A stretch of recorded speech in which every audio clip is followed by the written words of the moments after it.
ഇന്ന് ഉണ്ടാക്കാൻ പോകുന്ന ഒരു ക്യാൻഡിൽ ഹോൾഡറാണ്. ക്യാൻഡിൽ ഹോൾഡറിൻ്റെ ഒപ്പം ഇതൊരു ഡെസ്ക് ഡെക്കോറും കൂടെയാണ്. അപ്പോൾ ഇതുപോലത്തെ പ്ലാസ്റ്റിക് കുപ്പിയൊക്കെ നിങ്ങളുടെ കയ്യിലുണ്ടെങ്കിൽ എടുത്തുകൊണ്ട് പോരെ. നമുക്കൊരു അടിപൊളിയായിട്ടുള്ള desk decor plus candle holder നമുക്ക് ഉണ്ടാക്കാം കേട്ടോ. അതിന് വേണ്ടിയിട്ട് അതിൻ്റെ മുകളിലത്തെ ഭാഗം ഇതേ വീഡിയോ കാണുന്ന പോലെ മുറിച്ചെടുത്ത് കഴിഞ്ഞിട്ട് ഈ വീഡിയോ കാണുന്ന പോലെ ഇങ്ങനെ ഈ വെട്ടിയെടുക്കില്ലേ, എനിക്ക് അങ്ങനെ പറയാൻ അറിയില്ല. ഈ വീഡിയോ കാണുന്ന പോലെ നിങ്ങൾ ഫുള്ളൊന്ന് വെട്ടിക്കൊടുക്കണം കേട്ടോ.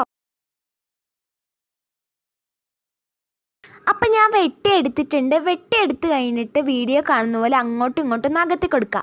അതായത് ഒന്ന് ഇടവിട്ട് അകത്തി കൊടുക്കുക. ഒരു പ്രാവശ്യം അകത്തി ഒരെണ്ണം അവിടെ നേരെ നിന്നോട്ടെ, അടുത്തത് അകത്തി, അങ്ങനെ ഫുള്ളൊരു ഡിസൈനിൽ നിങ്ങളതൊന്ന് അകത്തി കൊടുക്കുക. ഇപ്പം അങ്ങനെ അകത്തിയില്ലെങ്കിലും കുഴപ്പമില്ല, നിങ്ങൾക്ക് സൈഡിലൊക്കെ ഉള്ളത് നിങ്ങൾക്ക് ഇഷ്ടമുള്ള ഡിസൈനിൽ നിങ്ങൾക്ക് അകത്താം. ഇപ്പം അകത്തിയില്ലെങ്കിലും കുഴപ്പമില്ല കേട്ടോ. ഞാൻ ചുമ്മാ ഒരു രസത്തിന് വേണ്ടി അകത്തിന്നേ ഉള്ളൂ.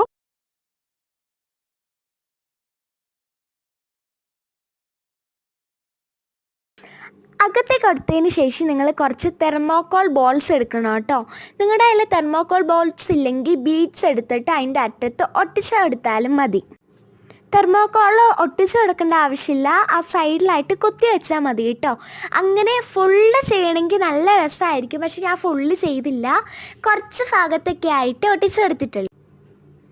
അപ്പോൾ ഇത്രയുള്ള നമ്മുടെ അടിപൊളിയായിട്ടുള്ള desk decor plus candle holder. ഞാനിവിടെ ഒരു മെഴുതിരി എടുത്തിട്ടുണ്ട്. നല്ല സ്മെല്ലുള്ള ഒരു മെഴുതിരിയാണ്.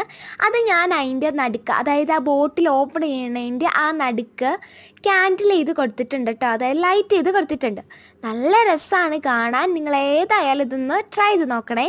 രാത്രി കത്തിച്ച് വെച്ചപ്പോൾ അടിപൊളിയായിരുന്നു, പക്ഷേ രാത്രി കത്തിച്ച് വെച്ചതിൻ്റെ വിഷ്വൽ ഞാൻ എടുക്കാൻ മറന്നു പോയിട്ടുണ്ട്. അപ്പോൾ ഈ വീഡിയോ ഇഷ്ടപ്പെടുവാണെങ്കിൽ മറക്കാതെ ലൈക്ക് ആൻഡ് സബ്സ്ക്രൈബ് ചെയ്യണേ.